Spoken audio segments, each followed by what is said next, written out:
young hop iti ibot ingira basogol sogol nsomul ube porbe iti mura abe porbe li ba jobijo abe soba ndo mahawon ni murba be yen bitinga inong nagani madam map kuwa ni baba baba ibi mu ayi ne imu agwe kunde hop imbus murba be na kunde hop bana le mbombo mpololu ngenge manglitin ndomu hop boyo ngabe ingira ni nkulu kwe bana bo mape mabe soga ba purul ba mahongol ba pinyule ngimba sa ekale manuga intobele han mpombo abe kile om chai ni mange wi tole manwi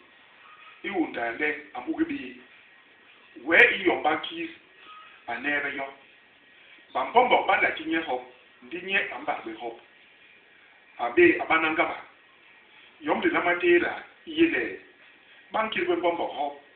to ibale bo hop we iye uyile le te amalpo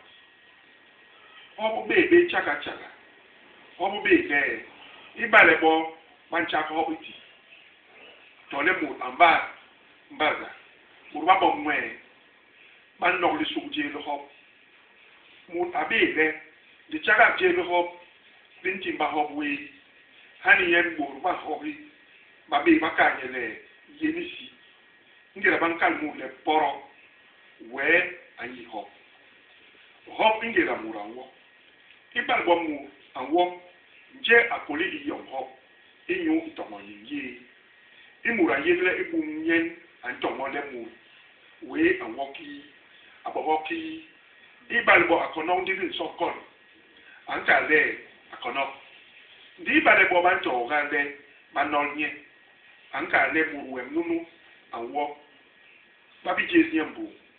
aso ndi meyibe me nje ambo ejambi mukigi apama bibirigi bape bankale nyen anyonko hala we anwe ba mi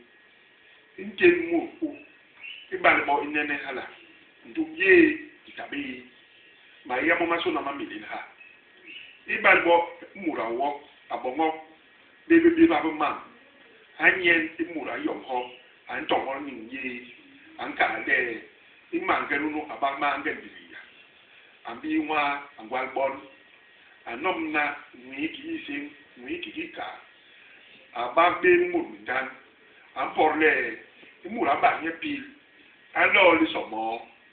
amomwe ingera umpor ntin ho unu untele poma wara ingera unti mur mbogilam mur anti be habe we tira longe halaki man me abukene nge ndile inulengwi na mako murangwi na nyo we ho be yom imataga kata iyule mu abele apamna mindan ni mur tole asangne inyo bubwe jolly yom hom libe bangi nguba le mur ba ko ba we jon mur ko ba abiti soso ma he ibara ho iti inyo hala nyente mur ba ko wa binene i holki hanyen babi yegle bis mangi ikabisu jolly tera le ngima hop bo ge bon ba pon mo ma hop ma pe bura bon ba pon mo ma hop ma pe ki bo lum ma hop ma pe ba bon ba pon mo ni mo mang mo bo John ho gbe bu ku ni ma pe